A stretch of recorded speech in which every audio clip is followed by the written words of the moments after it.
referral came from Paul.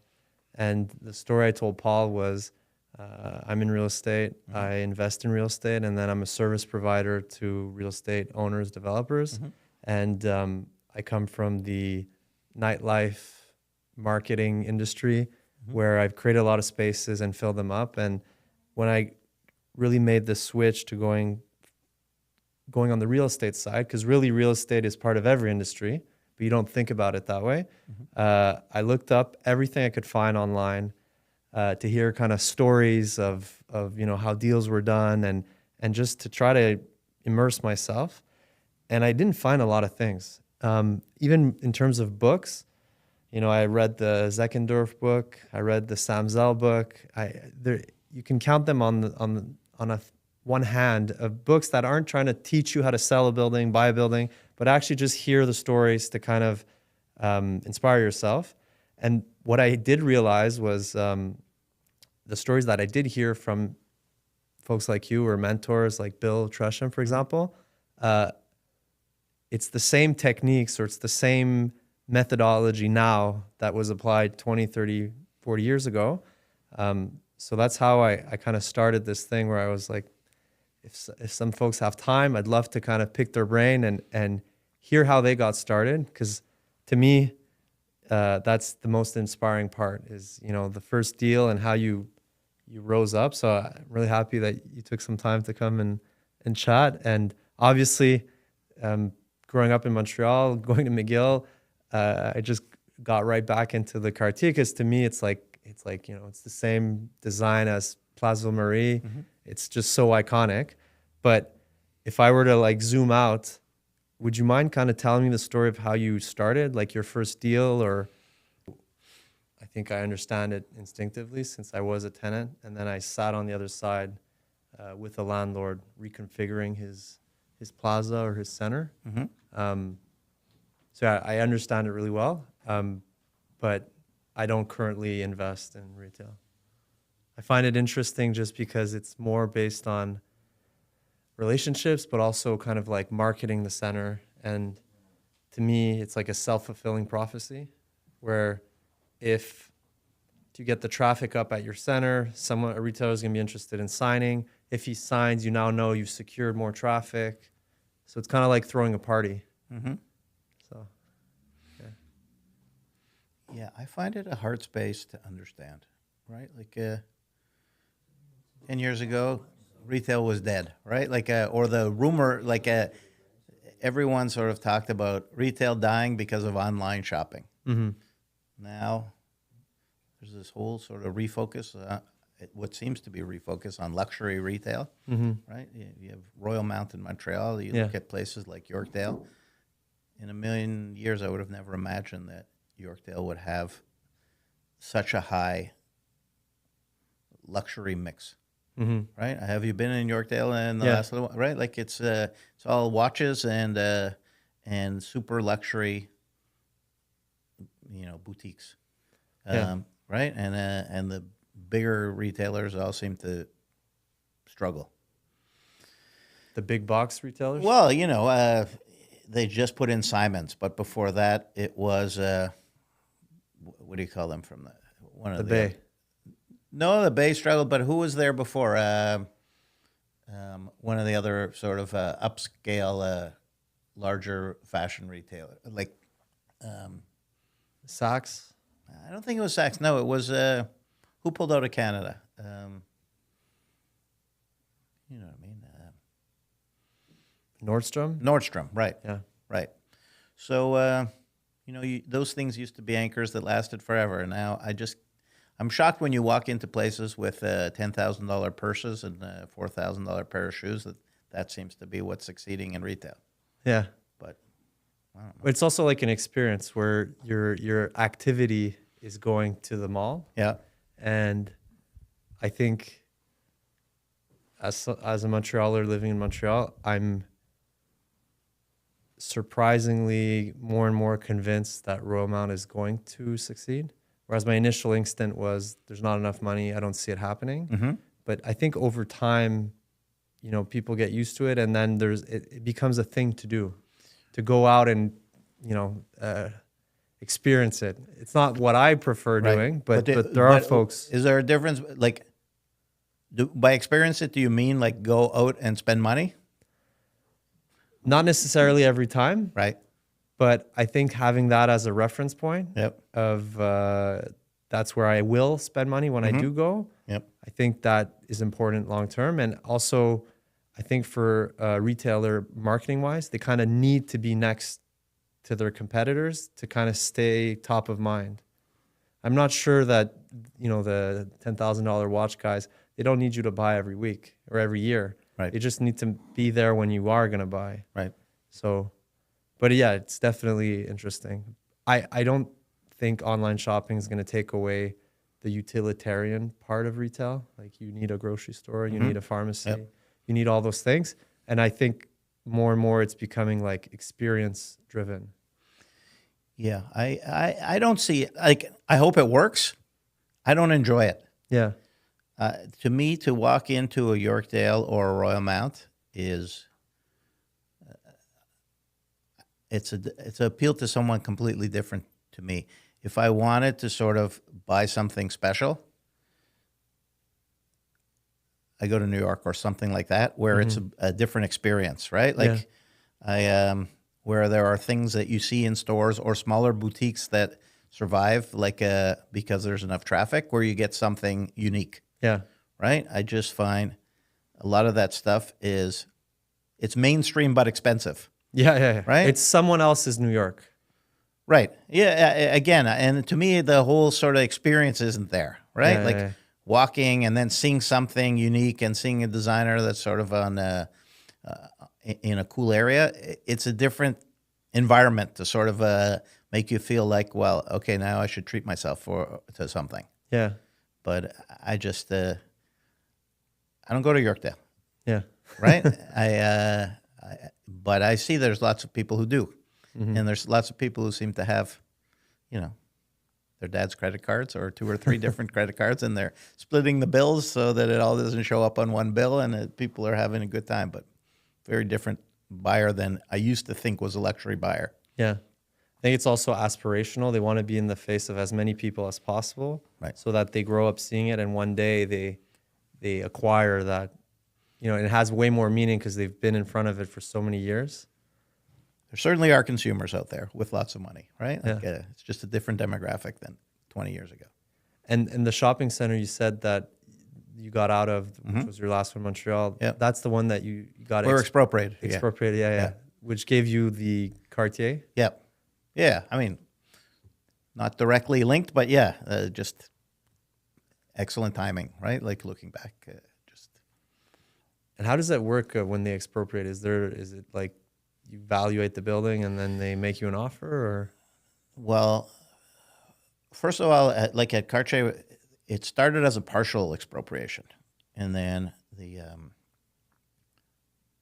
laws in Quebec are such that if you can claim that the impact on the property is hurting more than 50% of the value of the property, you can contest the partial expropriation and make a claim in court for them to expropriate the full property.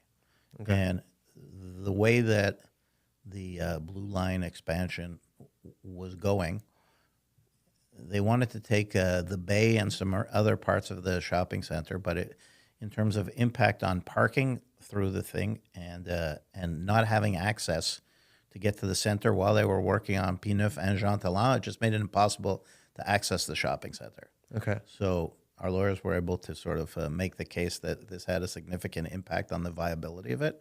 And then you work through appraisers on both sides and appear before the court and sort of make the case for what the number is. And there's damages related to, the value of the property, but also to the sort of loss of cash flow through the piece. And it was an extended process. It was probably 5 years from start to finish until we got there. But at the end of the day, I'm not sure if I would have been happier to not have anything happen altogether and just be able to. The plan there was to sort of, over time, redevelop the property and downsize the mall and add more high-density residential. Okay. But, I think the value that we got was fair, and we were probably indifferent at the end of the day. But it's not what we set out to do. But it was timely in that this was a really extended thing. It wasn't like we were managing to look for another property until it got close enough because of how long the timeline was to get from start to finish. But it just happened that as we were getting close, Okay. the Cartier became available, and I don't know if other people didn't see the potential the same way we did, or the value the same way we did, or if it was because of COVID and people were sort of more unsure as to what to do. But for us, we thought it was the right opportunity. What was it being marketed, or was this off market? Yeah, it was marketed. Okay. Yeah. So you were highest bidder, Yep. and okay, nice. Yeah.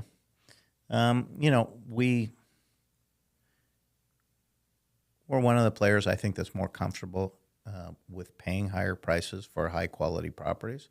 It's it was an expensive purchase, and How much was it per unit?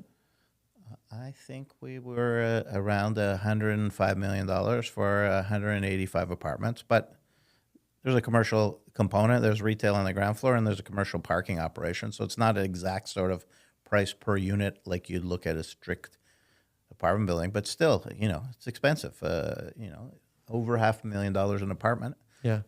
So a big number for Montreal, Yeah. especially since there was a lot of capital needed afterwards. But in my mind, for a large apartment, the average apartment in Cartier is 1,100 square feet. It's the average apartment today in a new condo building is closer to 700. Yeah. Right, so it's 1.5 times the size of a typical sort of new building, and it's hard to do luxury in smaller unit sizes. Right, Yeah. so it lent itself to being a luxury product. It needed a lot of work in terms of base building systems and suite renovations, but it's the right place to do it, right? Corner of Peel and Sherbrooke is It's a great location. Right. I went to McGill Bronfman right next door. right. I parked at the Cartier for like 4 years with the guys that were like on this like old school elevator Right. thing going down. Yep. Valet parking. What else? When I was at McGill, I think some of the tutoring classes I went to were in the basement retail. And there was a convenience store there that would make sandwiches called Super Sandwich. Right. So they were very successful in terms of being low-cost lunch provider to McGill students. Yeah. And we were working with them to reconfigure their setup and do something more upscale. And then there was like a tragic death in the family. I think the son's wife passed away. Oh. And he just sort of changed his mind. And so we expanded. We renovated. I don't know if you've seen the space since, but we renovated his space, which is now a Korean restaurant, Okay. which is also very popular with McGill students. Okay. It's cute. And then we did Starbucks, maybe a year ago at Yeah. the corner. And we have Spirulina, which is like a sort of local. Oh, that's great. Right. So it's under construction for the final piece of Sherbrooke Street frontage. Then we just have a couple small spaces to finish up the retail. Okay. Yeah. There's a second floor retail under that. Yeah, had we're like not using it. We've put lockers and bicycle parking and that type of stuff down there. Okay. Yeah. No windows. Yeah. There's a small space there. We have a optician that fronts on Sherbrooke Street that has its laboratories and that type of stuff below. But really, it's pretty dark space. I'm not sure. I don't remember what the uses were years ago, but we've repurposed it. We've pulled out what we could from the parking garage to reclaim more parking spots and move lockers and bicycle parking and that type of stuff into that retail, which is pretty easily accessible for residents in the building rather than having to go through the garage to get to their lockers. Yeah. And what's the plan? I guess the redevelopment is over. Refinance happened. We The redevelopment is, at the 1 yard line. Yeah. We've completely renovated 140 out of our 185 apartments to date. The rest are filled with standing tenants. So the rest will turn over, over the long term as people move on. But it's a significant proportion of the apartments in a pretty reasonable amount of time. Yeah. We did a beautiful fitness room on one floor below the top. It was amenity space, but we redid it into a fantastic fitness facility and redid the outdoor deck, which is adjacent to it. There's an indoor pool above that, and then we took some space at the upper levels that was just vacant space that had never been dealt with, and did an event, like a party room type of space and a theater room. Okay. So we're pretty close to done. We redid all the Sherbrooke Street hardscaping and landscaping and put snow melt into all those outdoor concrete surfaces so that it's sort of clear in the winter. The last piece is just a final refresh of the front arrival and then the terrace off the lobby. I'm not sure you know the space, but next to the lobby, there's a terrace that runs adjacent to the Sofitel. And To the right. When correct. I walk into right, the right. right. So this spring, we'll be doing an outdoor sort of seating area and a pickleball court on that on that terrace. So Wow, that that's should crazy. be a final piece. Yeah. Amazing. But it's been a big project. You bought it during COVID, so let's say it closed in 21. Closed in 21, right? 25. Okay. Yeah. So four years. Yeah. I would assume that getting tenant turnovers in a building like that must be complex if it's such big apartments. Typically, in a building like that, which would running in a stable manner, I would agree with you completely. Yeah. But Cartier was, and part of the appeal for us was the challenges of the building.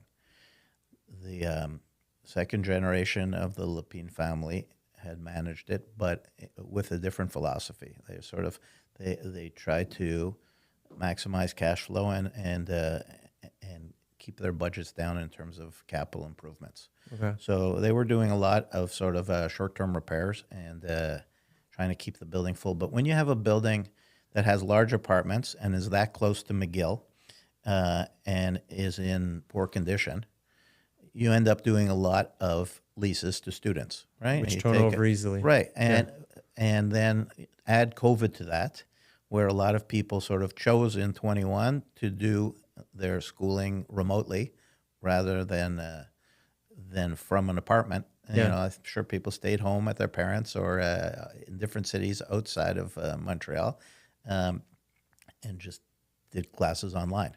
So it gave an ability to sort of really accelerate turnover in a lot of the units. And that wouldn't have typically been the demographic living there, but it happened because they were leasing big apartments at low rents because they didn't want to improve the building to the extent that we decided to do it. Mm-hmm. That's cool. That's a really I can't think of another example of kind of a lifestyle building that isn't a condo building in downtown. So I think you're gonna be able to kind of make yourself. Listen, there are a couple coming. The Standard Life building is sort of undergoing a conversion from office to residential right now. Our Moyen family is sort of working on it. Yeah. I think they're targeting a different demographic. Not that there aren't some big apartments, but it's not the same luxury profile as the Cartier. It'll be a great project, but I think they're going for, which is probably a wider part of the market because there's only so many real luxury rentals that you can sort of do before you saturate a submarket. But I think they're going more upper mid-market in terms of what it is, and given their location, I'm sure they'll have success with it. But I feel like as far as real commitments to upgrading an older trophy building, I don't see anything that has apartments that size that's been upgraded to the level we've done it. So I think we've got a niche, and it takes time. The first couple of years, we did very well through brokers with corporate relocations to Montreal because online marketing worked. And I think in some ways, the luxury rental market in Montreal had a perceived sense that the Cartier was tired. And Montrealers are much more of a show me in terms of mentality. They don't really want to buy the dream, they want to see it. And in the last 2 years, we've noticed a real sort of turn to it becoming back in fashion as a luxury rental for locals. But the word gets around, and then until you go see it, and until your brokers say you're putting your house for sale, we should go see the Cartier. So it took a number of years to get back onto the radar screen of people who probably had sort of a good sense of the building in the 60s and 70s, and then lost touch with it as it became more sort of a mid-market in terms of the way that apartments were renovated and the building was managed until we got involved. And what's the price point, price per foot when you're renting? Around $4 a foot. Okay. Yeah. So yeah, it's I think it's a sweet spot. It's if it was a Toronto project, it's probably a $6 or $7 a foot building. Yeah.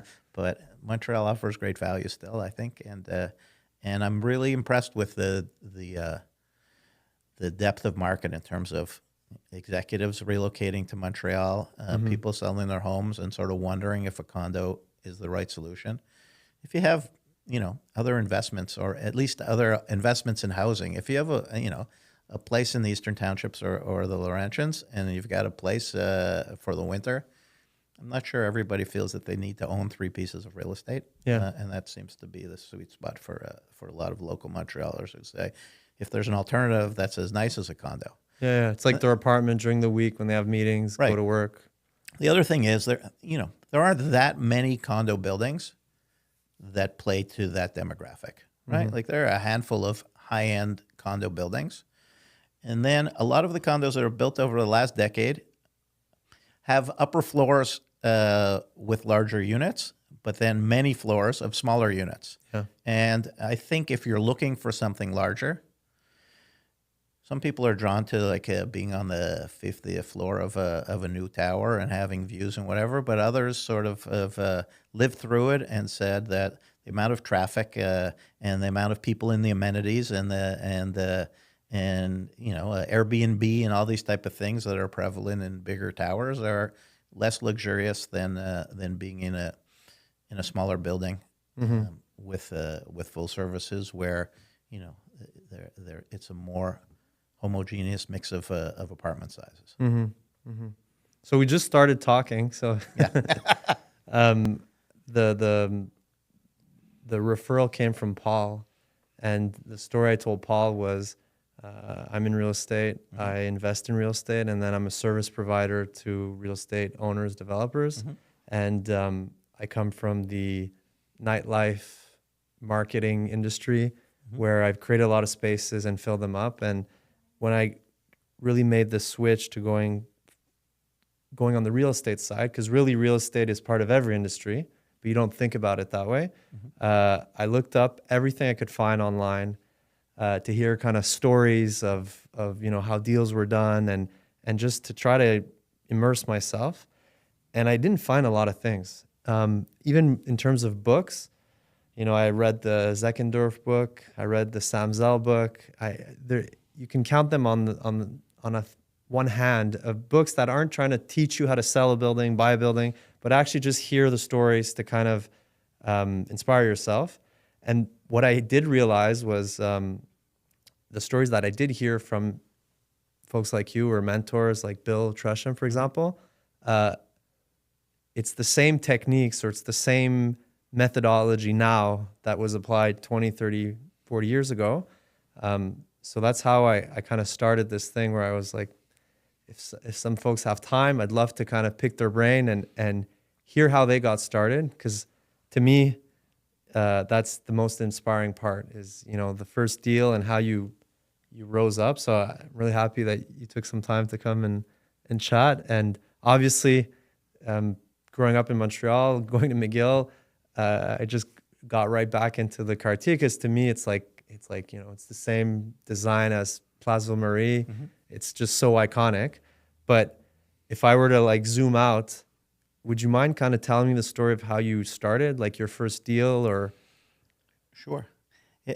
I find your sort of interest in learning from people a great way to do this, because I can tell you at a personal level, it's been 40 years of listening to other people's stories and having certain mentors within the industry, and then it's being involved in transactions and seeing what goes right and what goes wrong that really sort of builds your sort of database of knowledge to sort of decide what your expertise is and where you want to focus. And I find, listen, there are all kinds of opportunities for people in the corporate real estate world, right? But to be an entrepreneur is to sort of you have to bat 1,000 in some ways, right? Or you got to bat at least 900 because one bad deal, you talk about the restaurant business or anything, right? As you know, as an entrepreneur, one bad deal drags down a number of good deals. Yeah.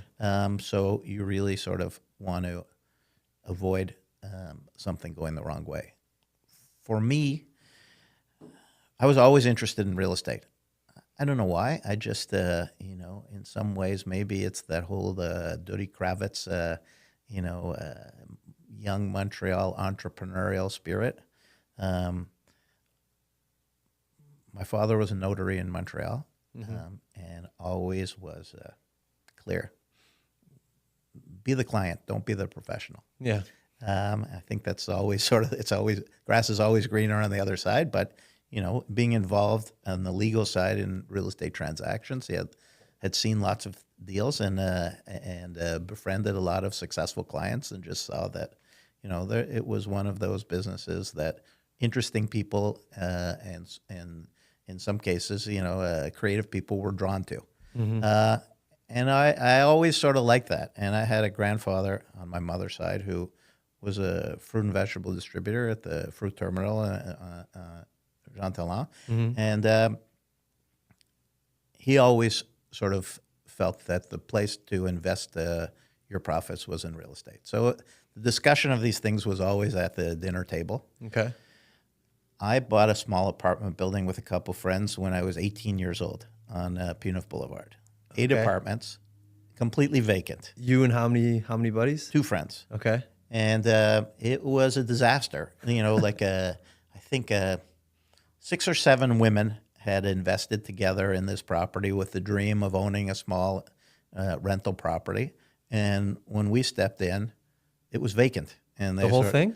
Completely vacant. But was it at a time where you could fill it up easily, or was it hard to but get it tenants? needed to be renovated. So, they had an idea, but they weren't able to execute. Okay. So I always think back to it because, you think about your first transaction in a romantic way, but then I go back to the reality of it. So we bought this building. The first day I went there, all sort of excited about the opportunity, I went into the basement and there was some drywall hanging down over the top of a shower, which is typical. Like you have humidity in a shower. Those older buildings didn't have a lot of ventilation. So I took a crowbar and I sort of pulled it down and ended up with like 25,000 cockroaches on my head. Oh my God. So that was my introduction to the romantic world of real estate. But you had toured it before buying it, right? We toured it, but again, this is sort of like, so then next thing you know is you board up the windows and fumigate the whole building and start from scratch. And it really, I've always been a hands-on guy. As a kid, I worked on bicycles and then on cars and that kind of stuff. So that type of stuff never bothered me. And I still I think that particularly now when we're building new buildings, having a knowledge of how things go together is important, right? Like I'm a financial guy, but I understand enough about mechanical systems and about plumbing and about, the proper layouts of apartments and that type of stuff that you sort of get hands-on involved. And it started from that. We bought this building. At the time, we were so, close to what was going on that at one point, like we were we were building our own kitchens. Like rather than go to, we would do cut sheets as to what you needed to do to, how many sheets of melamine do you need based on what are the size of the kitchen, the cabinet doors, and we designed the whole thing. And we had guys working in the basement of the building, like creating their own little workshop to sort of build their own kitchens. And I think it's been a part of what I've done since then in terms of really getting into the nitty gritty and making sure you understand how things go together. So you guys bought the eightplex, cockroaches on your head the first day. Yeah. You remember how much it cost, more or less? I think 8 apartments cost $250,000, so about $30,000 a door. We made a sum total of $0 on that building. Right? You renovated them? We renovated it. We filled it up. We ran it for a number of years. We probably sold it for what we were into it for. Okay. And, we like to joke like it was less expensive than going to Harvard Business School. Yeah. And we learned a lot more. But I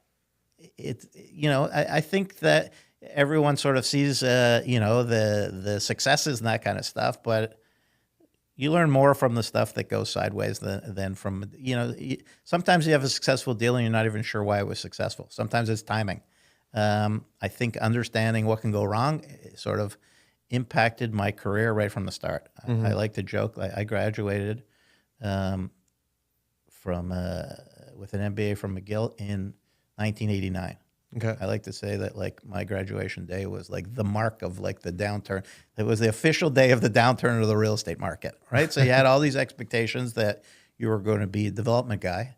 And I watched over the next 3 or 4 years while, highly paid development guys got laid off. Yeah. And being successful was redefined, right? It was really workout people between 89 and 95 or even a little bit later that kept companies together. When I started at Trizec in 95, it was the company was focused on recapitalizing and trying to find a way to sell the company, right? So, it was tough.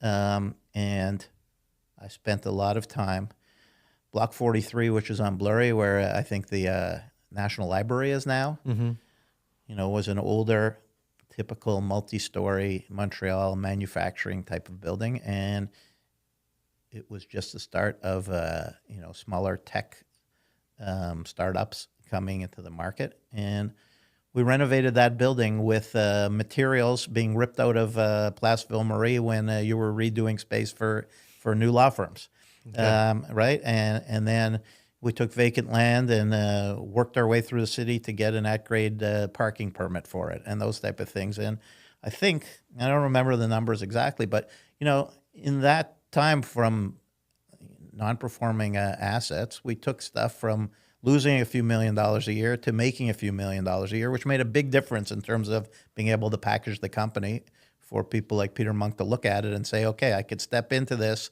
as a potential sort of play through the recovery of the market, but I'm not going to be burning as much capital through the piece. So that was your value add academy, was working out through all of the Trizec. I started with Bill at Equidev in 89. And Okay. again, there was, we had some really interesting, trophy redevelopment stuff going on.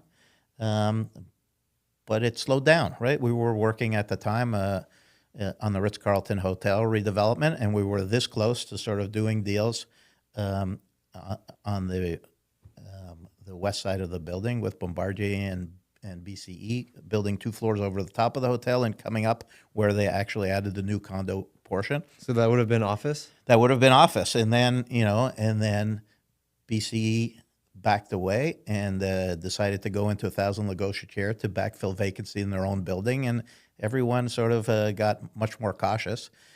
So you watch the market turn. Then I went to Monet from there and did a bunch of workout stuff, both in Montreal and in the States with them. And then went to Trizec, and it was very similar. We had interesting stuff going on, but a lot of it was fixing things to get through the short term to build the business for recovery. Mm-hmm.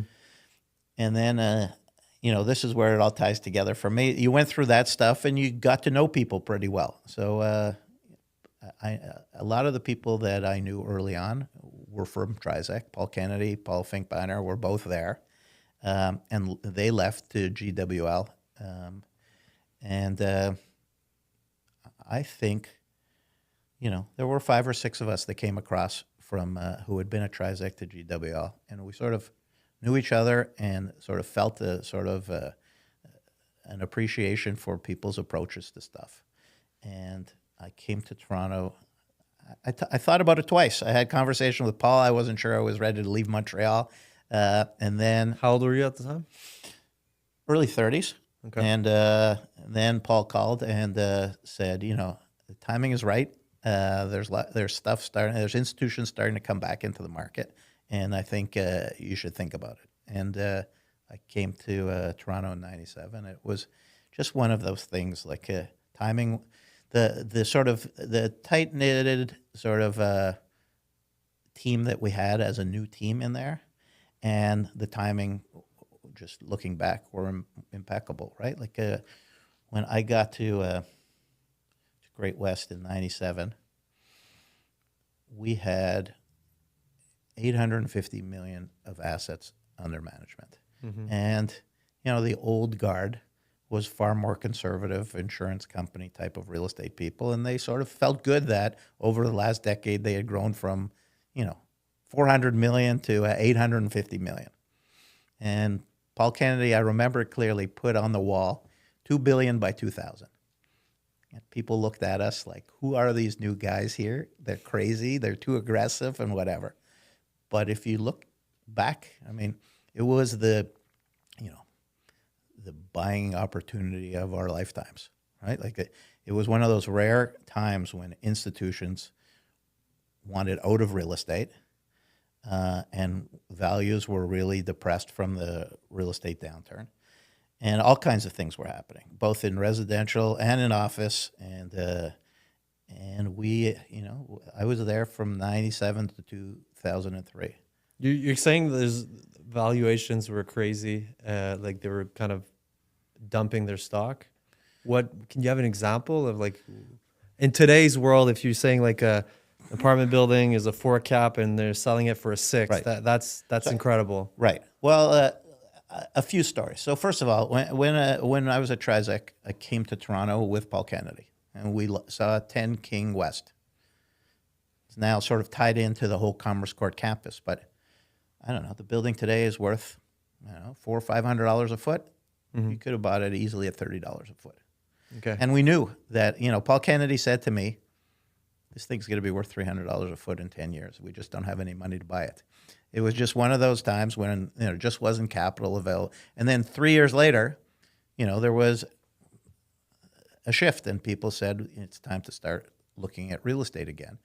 So I was buying when we started. Now a number of things happened at the same time, but I'll give you an example. Apartment buildings, you talk about cap rates and whatever. It was like a perfect storm in apartment buildings in Ontario. In the mid-'90s. Rent controls had sort of created a whole generation of people who were low-cost operators. Everybody said, we used to be able to make money in apartment buildings, and now rent controls came in, and I can't spend any money.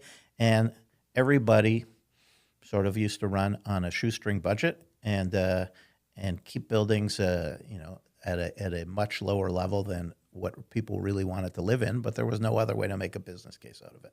So people get stuck on cap rates. But I started buying apartment buildings in Midtown Toronto at Great West at probably 7% cap rates and $70,000 an apartment. And people, then you'd sort of step up and say, okay, well, we see the model working. So at the same time, in parallel, there was, I think the Harris government in Ontario figured out that if we want to get institutions back into real estate, and if we want capital to come back in to upgrade these buildings that have been left to sort of fall apart for the last 20 years, we need to have some incentive. So they didn't remove rent controls, but they put vacancy decontrol in place, which is when someone leaves, you can renovate the apartment and raise rents. Yeah. And it opened the door to a competitive market again, because some people would buy a building and spend $10,000 an apartment and raise rents by a certain amount on turnover. Other people would spend $25,000 on an apartment and raise rents more. And you started getting some diversification in good nodes. And if you had the right business plan, you could, in the right neighborhood, you could add significant value. Now, that was all sort of based on turnover, but you had to figure out which part of town had the right demographic that you would naturally have turnover, right? Like if you have a building full of older people who are going to be there for the next 20 years, it's hard to say that we're going to turn the building in the short term. But if you're in Midtown Toronto or at High Park and it's mainly a younger professional and you know that these people are going to move out because they're going to get a job in a different city, and these people are going to move out because they're going to move to a larger apartment and form a family and those type of things, there's a natural 25 or 30% turnover a year, and you model it that way. And we sort of built a model of buying really good but tired apartment buildings and doing significant upgrades to common areas and building systems and the apartments themselves, and improved it. And that was really exciting because people were looking at things based on one variable, right? And often it was just cap rates, but people were like back of the envelope buyers because they sort of hadn't focused on multifamily for a long time. But when you started bringing some of the expertise that people had used in the office market for a long time in terms of IRRs, and okay, so if I spend this much on the building, what can I take rents to, and how long is it going to take to roll over?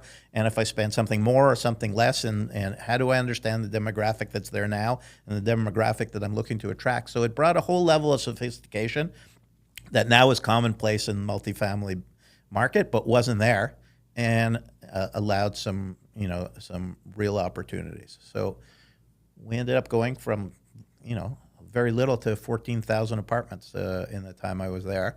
Most of them really well located in major cities across the country, and it was a lot of fun. But it's a timing thing. It's you can be as competent and experienced and whatever, and if the market isn't moving in the right direction for you, it makes it a lot harder. Yeah, swimming against the current.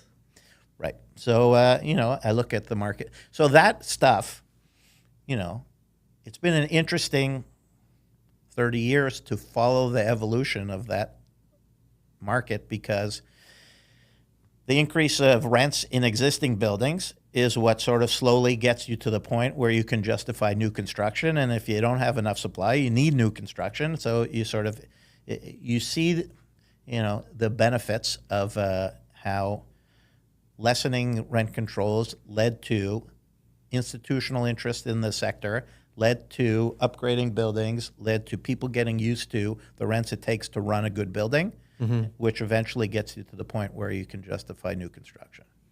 And up to that point, so let's say you started in 89, you went all the way to 2002, I think? Yep. And so you did 13 years of workouts, and basically value add, right? Not doing ground up development. I was, we had a lot of fun at Great West, but in some ways I was a misfit because I was always more interested in good transactions than, other people. Like Paul Finkbeiner and Paul Kennedy's approach was building realty advisors. My interest was in interesting transactions. Yeah. And sometimes the two don't align, right? When, the right thing for a pension fund advisor is to buy a big office portfolio where you make money for your client, but you also get leasing fees and asset management fees, and could put out a lot of money in one transaction. At the time, an apartment building was a $15 to $30 million asset. When you have billions of dollars to place, it's not effective to be buying a portfolio one building at a time. But I found it incredibly intriguing that if you do it right, look at the value you can create. And that's sort of over time where you start saying, if this doesn't fit for where I'm sitting, I should be sitting somewhere else and participating in the value that can be created. Because, to create $10 million for a multi-billion-dollar pension fund advisor isn't that important. But to do it a few times for yourself isn't such a bad thing, right? So then you're 2002. You're how old at the time? 2002. I'm 37 years old. Okay. Yeah. I'm going to be 37 in 2 months. There you go. Perfect timing. Yeah. So 37, you go, let's do this for me. Mm-hmm. And then you start out and you buy your first deal. Yeah. You raise capital or just your equity? I've had one financial partner since I left, the Wolf family. Again, timing sort of plays a big role in all these successes. So the Wolf family owned Oshawa Foods, which were a lot of the IGAs across Ontario, and they had been in different businesses. They owned Consumers Distributing, Boots Drugs, a big conglomerate, and the family sold to Sobeys around the same time. And my father-in-law introduced me to Harold Wolf, who was one of the principals, who had comfort in real estate because Oshawa had owned some of the shopping centers that their stores were in, and now they had sold their real estate to what was the original sort of version of Summit REIT, and had sold the food business to Sobeys, and we're sitting on cash and looking for the right relationship, and not just any relationship, but something that could be comfortable for them, and we just hit it off in terms of feeling like we had a common goal in what we were trying to do, and then that was reinforced further by the first few transactions being very successful. So you sort of, it's easier to build a partnership on successes than on failure. So we've built a really nice relationship, and I've never had another sort of investor or a capital raise. We're as boring a company as you can imagine. I've got a financial partner, and we use Schedule A banks for construction financing and takeout financing. So we're pretty simple. I've got a balance sheet that looks like a real estate guy from the 1960s. But it's nice because there's a lot of other things you've got to manage your way through. So left. First deal that I was involved with was done more from a survival perspective than anything else. You're stepping from an executive role into being an entrepreneur. I had a 2-year-old at the time, and you're saying, okay, so this is great. I put some money away, but you don't want to be, cutting into your savings. How do we sort of get some cash flow? The first asset we bought, it was at the tail end of some of the vulture funds selling off portfolios. I bought a shopping center in Ottawa that had 11 years left on the land lease. Okay. And had a big vacancy, 60,000 foot vacancy in a 230,000 foot shopping center. And we put Giant Tiger into the vacancy and said, okay, we now have cash flow for the next 11 years to pay the bills. And that, for me, as a conservative guy, was like an important first step. It wasn't sort of the perfect deal, but it served a purpose. And I like that. Having the ability to sit back and pick off good deals rather than feeling that the clock is ticking and you need to find a transaction, two very different things. Mm-hmm.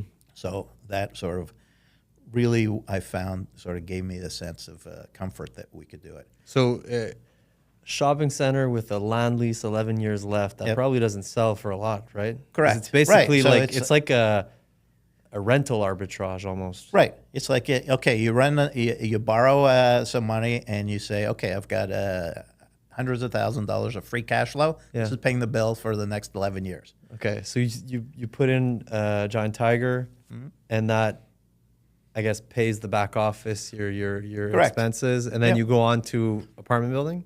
We went on to apartment buildings, correct. At the same time, we did a redevelopment for Harold. Oshawa Foods had a distribution center on the Queensway, 125 the Queensway, that was a leftover piece from their sale of Oshawa Foods. And Mitch Moss sort of led the lease up and redevelopment of that, and we built a shopping center on the Queensway, and put Sobeys actually into the center, and it continues to this day. And I think there's plans to redevelop it already for like a number of high-rise towers coming up. But it was another good piece for us. Did the development, got some development fees, paid some bills, but at the same time created some value. And the two came together. A short time later, an institutional investor, once we finished the shopping center, an institutional investor came to us and said, we want to buy the Queensway.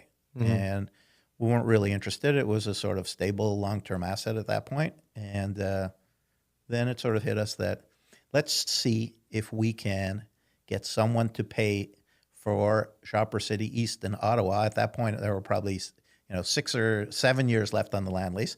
Let's say if they'll pay a cap rate on that shopping center as a sort of a deal that they needed to do to be able to access 125 the Queensway. So we were able to sell both those assets together and create a lot of value from a building that we never thought we'd be able to sell.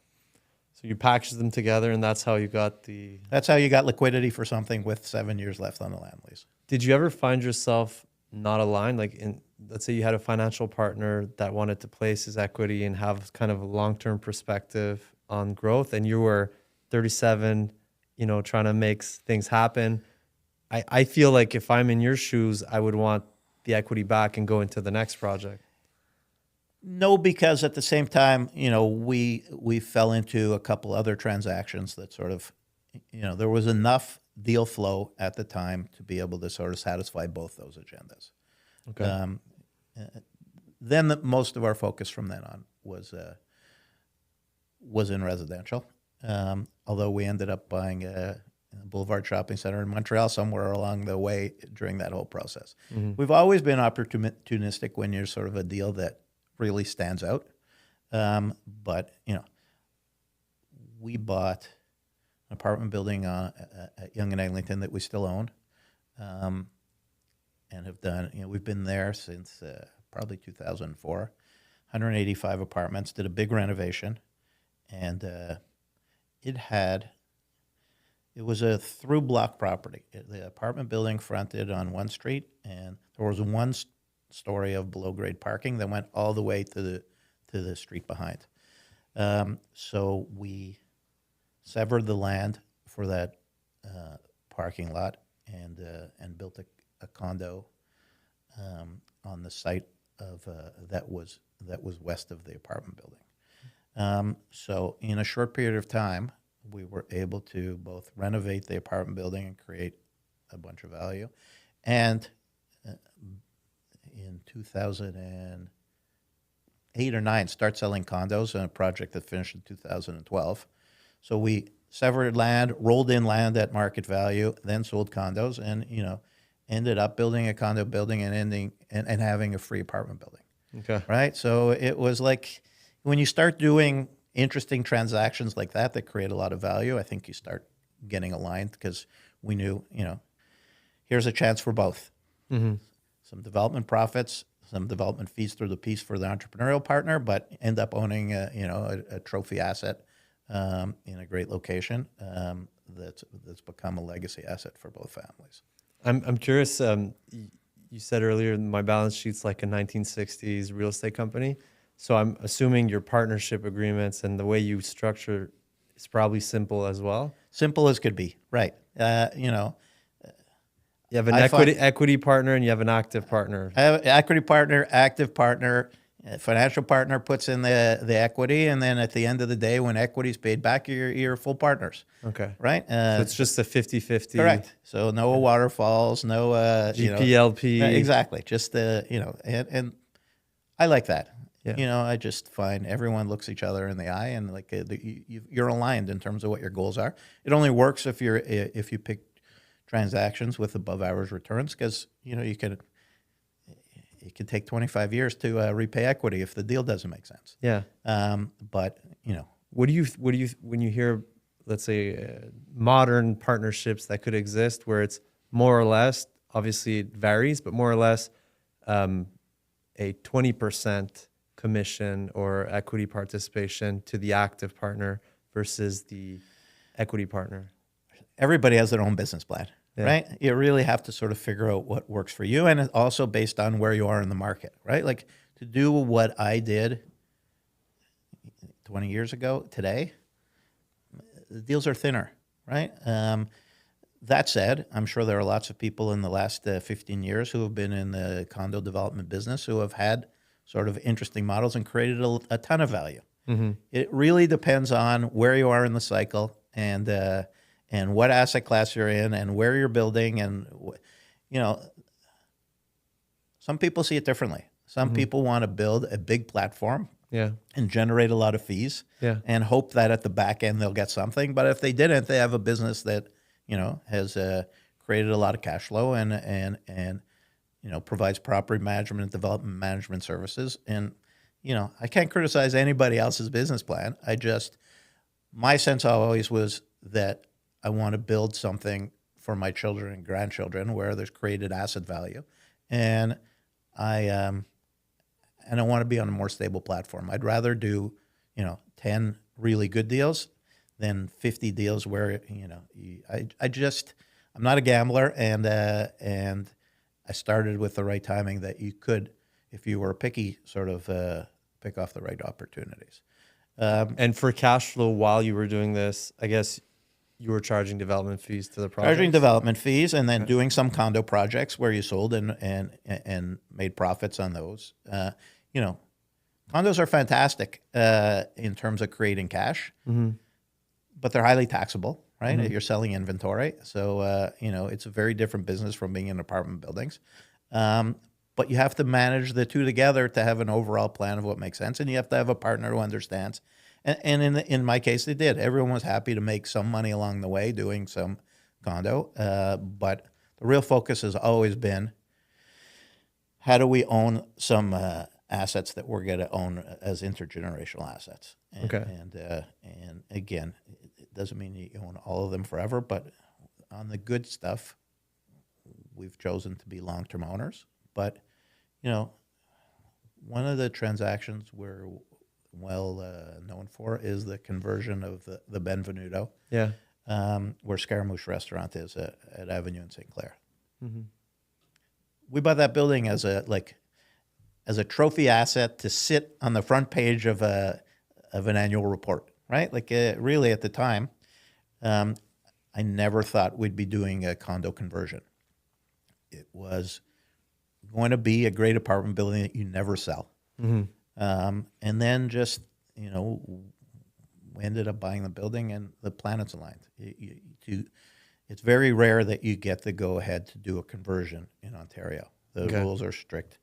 So rents need to be over 150% of mid-market average. The rare thing about that building was the average apartment was 1,600 square feet. And when you have to hit the threshold in terms of rent level, it's not on a per square foot basis. It's on an absolute rent basis.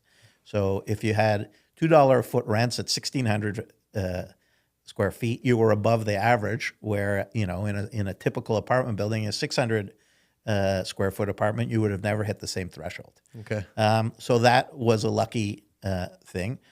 And then the building was tired, so it needed a lot of capital invested in it. And to invest that capital would have meant above guideline increases to the residents for many years. And you could have done it because, you know, you had affluent people living there in big apartments. And if you would have started upgrading the building, you could have raised the rents by an additional 4% over the guideline every year. But it's not exactly what people wanted.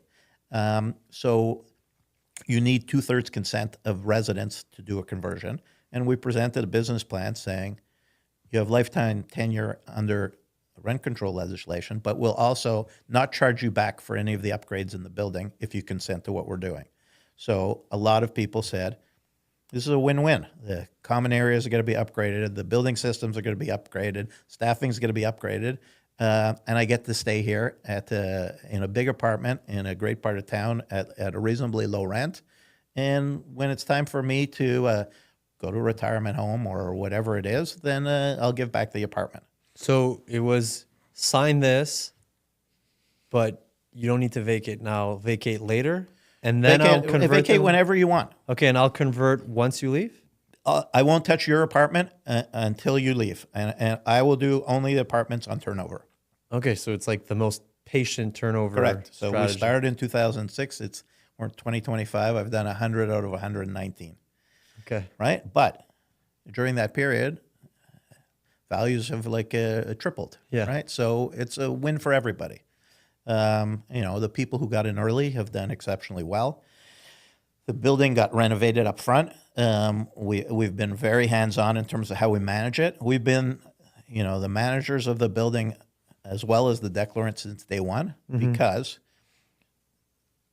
we want the reputation of a 70-year-old building to be first class, because we need to continue selling apartments and we want the building to be relevant. But at the same time, the owners benefit because they've got, a hands-on real estate entrepreneur rather than a layman board and a third-party property manager taking care of the place. So we know every pipe and every piece of equipment in the building, and we keep the building, for a 70-year-old building, in first-class shape. And, a lot of our residents are older. They don't want to be involved in making capital decisions. And we've had, stable inflationary increases in operating expenses and, no cash calls and a well-funded reserve fund for 20 years. It's been a win for everyone. Have you always managed your projects?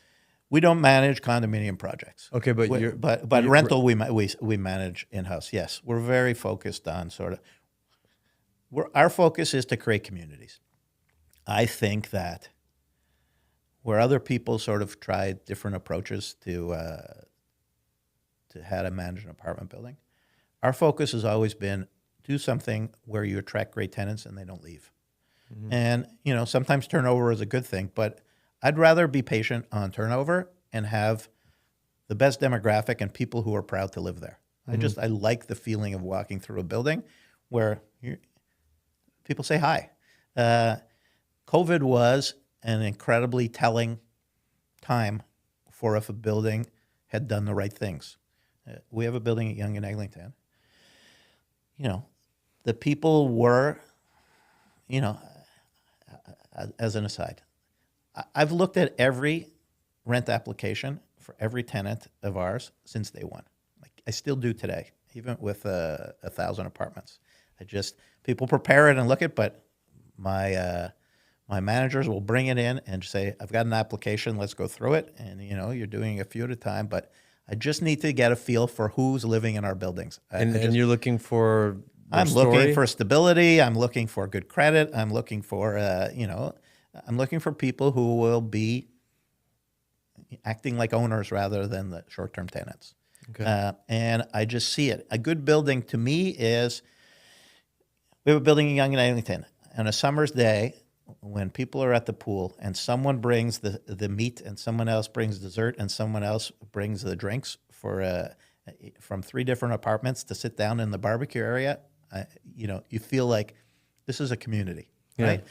And during COVID, people looked out for each other, right? Elderly people were in their apartments and young people were going out and doing grocery shopping for them.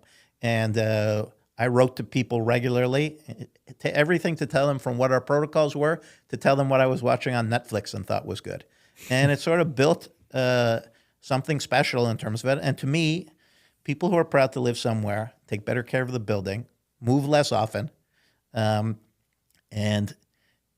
you have lower repair and maintenance costs and better tenants and no bad debt at all. During COVID at Yonge and Eglinton, when different landlords were struggling with people not wanting to pay their rent, having been selective as to who was in the building, I had one person pay rent 2 weeks late through the whole pandemic out of 185 apartments.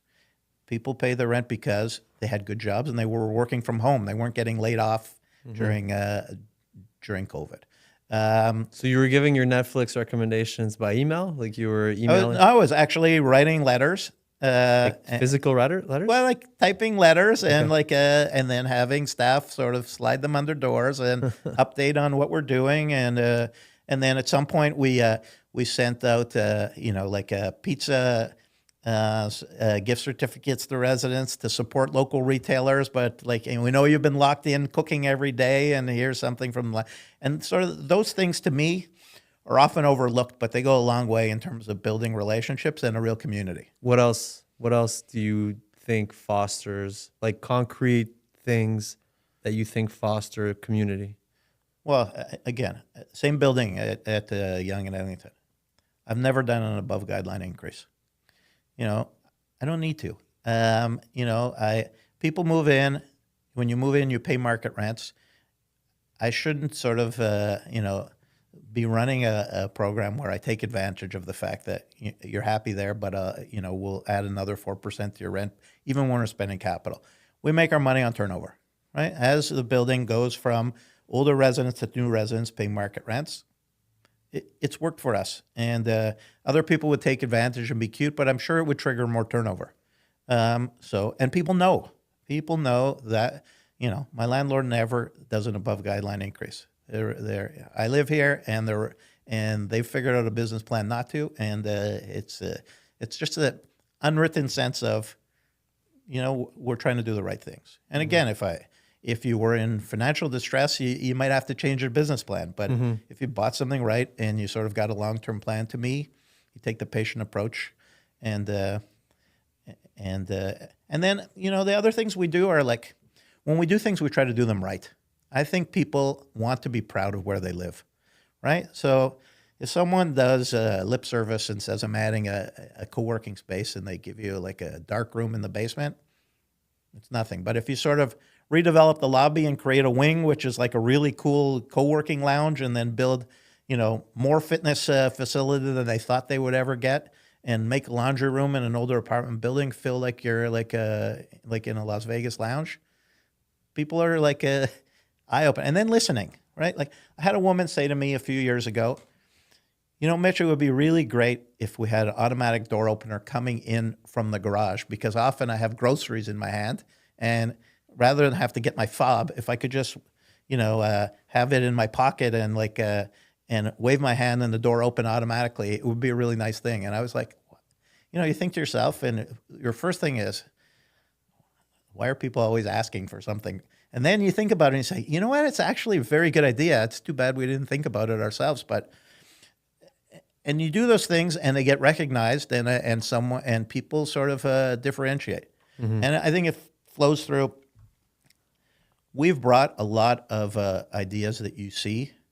When I'm building new rental today, I am focused on how can we create an experience where people will feel like I'm living in an aspirational setting. So we built a new building on Redpath at Yonge and Eglinton.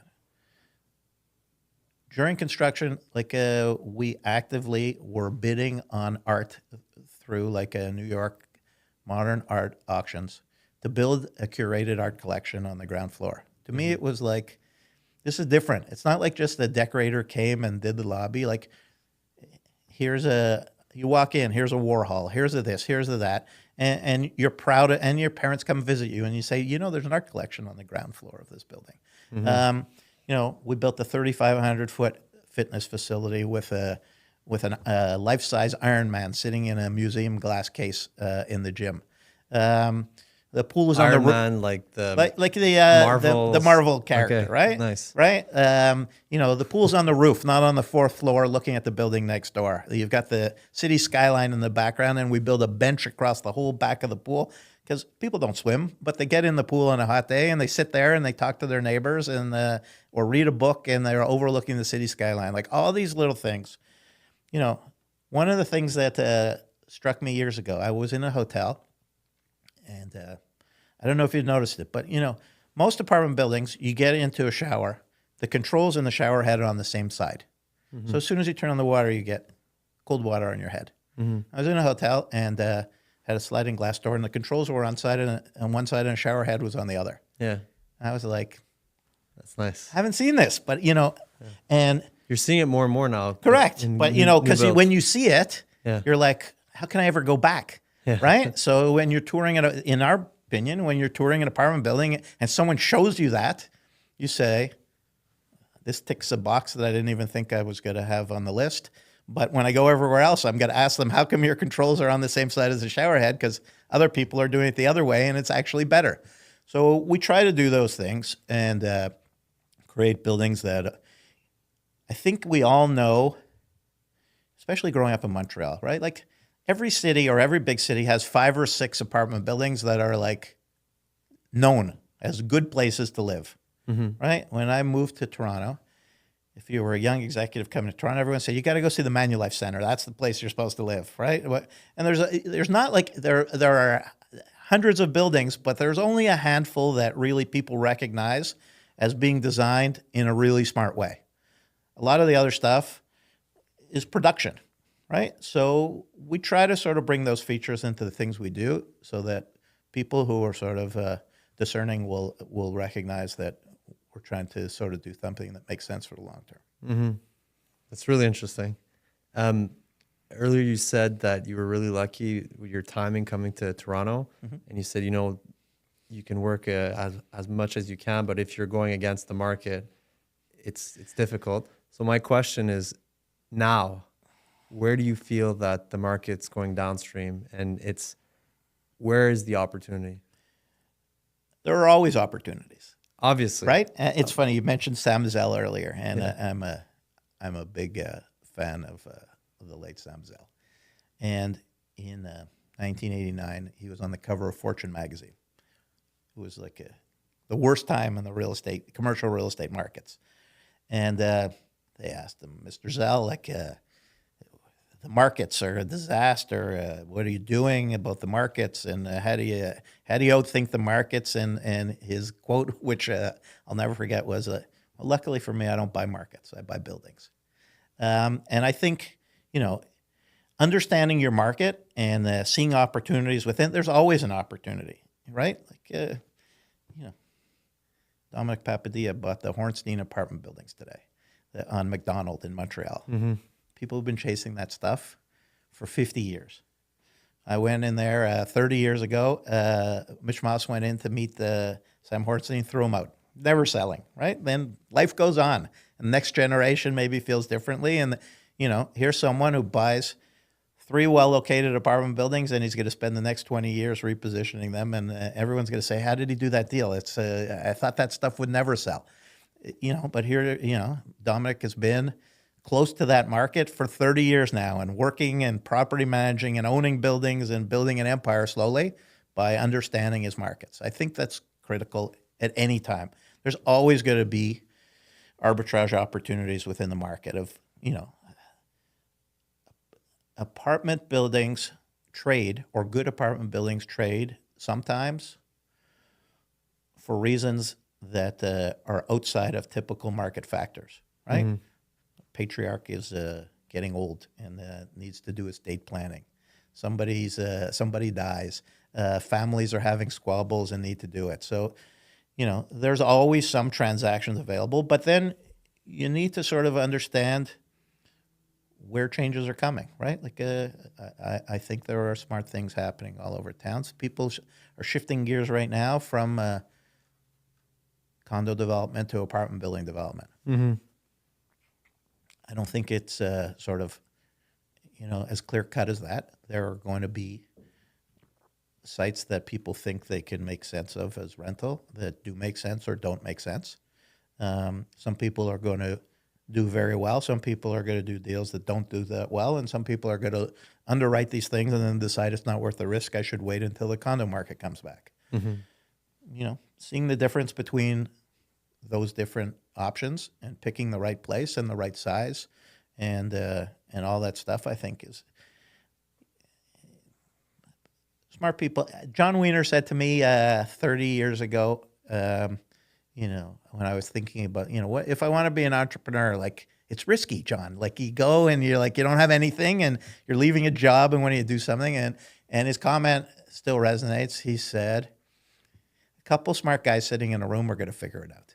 Right. And I really believe that. And that, you don't need to do that many deals. You need to see an opportunity, and seeing an opportunity means seeing 100 opportunities and deciding which is the one that you have the skill set for. And you see it a little differently than the way most people do. Yeah, it makes sense. I agree. What's the next move for Mitch? We're in the middle of building an apartment building right now, well located Midtown, and then I think we're going to look to have another site right near there. Unfortunately, we're going to look to diversify into some other strong nodes in terms of rental. The challenge in Toronto these days, from my perspective, is there's a lot more density being given in transit nodes than there was 20 years ago. What used to be a 25 or 30-story site is now a 50 or 60-story site. It's great from a investor condo perspective. It doesn't, in my mind, work so well for a smaller condo building for users or for an apartment building. I personally believe that there's a size limit to what makes a great apartment building. I think that What's that size? under 300 units, and then there's a lot of projects which now have 500 to 600 units of density. So it's hard. To me, I think it's hard to create an environment where people feel that this is somewhere where I'm prepared to pay top rents and have that many people in a building. The staff doesn't know you the same way. The amenities are busier. It just doesn't have the same intimacy that feels luxurious. I think it's hard. So I think we're going to start seeing some real creativity coming into the market with how do you deal with that density and do things that feel like home to people. And I'm sure, some locations we'll see, like we've seen before, hotel on the bottom and condo or rental on top. And, I think there's all kinds of interesting things coming because it's going to be really hard for people to get comfortable just financing a 600-unit apartment building or waiting to be able to launch a 600-unit condo. So we'll, some people will say, I got all this density, but I'm not going to use it all. But, people are always trying to maximize the potential of what a site can be. So I think there's going to be a whole generation of smart thinkers that try to figure that new challenge out. Do you think the distress has started, or everyone is still pretending that it hasn't happened yet? Oh, no, I'm sure the stress has started. It just depends at what level. But do you see opportunities coming, or is it's still a year or two out before you? I think it takes time until you see opportunities because in some cases, the equity and mezzanine lenders have been opportunistic in that way. And not that they necessarily thought that they were going to take back properties, but a lot of tier 2 and tier 3 firms have a much more complicated financial structure, right? They've got a lender, but they've got a significant amount of equity, and they go and raise capital, and so some of the mezzanine players will step into some of those opportunities, and they might never get to market because some of the strong mezzanine players are also strong development firms or related closely. So there may be turnover that the street doesn't necessarily see. Okay. But, and then it depends on how long it takes until we turn the corner, right? And how patient lenders are. Nobody really wants to own vacant land. Yeah. Right. And if you have a developer who's struggling, but they have a good reputation, often the right thing to do is figure out how to work with them. And it doesn't take that much in terms of, if someone is going to break even, but absolve themselves of the concerns of personal guarantees and those type of things, and you've been honest and fair with your lenders, I think I don't see panic in the market yet, and I don't know if it'll come. It's funny. I understand what you're saying, and my perspective is in the last 3 years, every other week I've been in Washington, D.C. So I've been in the U.S., and so I do real estate in Montreal. I have service clients in Canada, and then I have service client in the U.S., and I invest in Montreal. So going back and forth, and every single time when you come back, it kind of like hits you in the face, the difference. And to me, the difference is when you are looking at real estate in the US, whether it's transactions or even the appetite for renters of leasing, it's kind of like the stock market. It goes up, it goes down, and you can really feel it. It's like instant. Maybe not instant, but it's over a period of months, very quick. And then you come back to Canada, and Toronto has been kind of the downturn, and now it's been 2 years. Like it's a long time. Yep. It's almost like everyone kind of pretends it's not there. It's kind of like, it feels like it's all propped up. And you wonder if the bottom is ever going to drop, or is it just like the country, the banking, the way that there's not that many players, it's just propped up. And it's just in 3 years in DC, there's been kind of like not cycles, but to me, as someone who manages and actively markets in that town, there's been like 3 periods of like ups, downs, ups. And in Montreal, Toronto, it's kind of like the same story, but you never hear about, like you've seen a few examples of receivership and things like that, but you haven't really felt the level of pain that if you look at the market, especially in Toronto, it should be like Armageddon, but like everything's fine, nothing's really happening. And it's been like that for a long time, right? Like if you look back at the financial crisis in 2008, never really hit Canada, right? Like, and I'm sure it hit Canada the same way it hit everywhere else, but that more steady hand coming from stronger banking relationships and well-capitalized banks and that type of stuff seemed to sort of allow most people to ride their way through it, where, I spent time in Florida at that time looking at opportunities. Yeah. It was impossible to miss. You could have bought like condos and townhomes in everywhere from Miami to Boca Raton for 30 cents on the dollar. And people did it. And in some ways, and the story is like so unbelievable. Like the people who got pushed out of their homes by their lenders ended up being the tenants for those homes because they didn't have the credit to be able to apply for a mortgage for a period of time. And often people who bought a house rented it to someone who ended up buying it back from them in the future, right? It just the transactional nature of that market is very different. Things go down, they clear out the system, they take their losses, and they move on to the next cycle. And here we sort of have a very different approach. In some ways it's good, in some ways it's bad. From someone looking for a transaction, it's obviously frustrating. You're like, I know this project is struggling, but how come it's not becoming available? But at the same time, it's a